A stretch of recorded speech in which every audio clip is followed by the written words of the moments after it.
Hi, it's Chris. In this video, we're going to show you how to remove and reinstall the rinse cap dispenser on your Samsung top-load washer.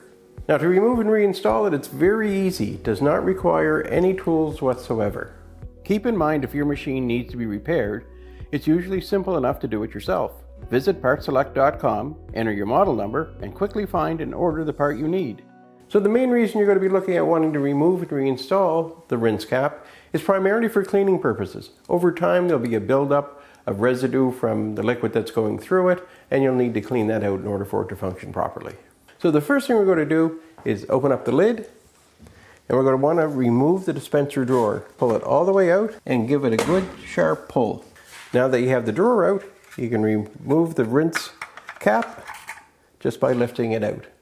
And now is the ideal time to either replace it if you need to because it's broken, or just give it a good cleaning. So to install your rinse cap, you just simply lower it into position in the drawer itself, settle it in place, and now you want to put the drawer back into the machine.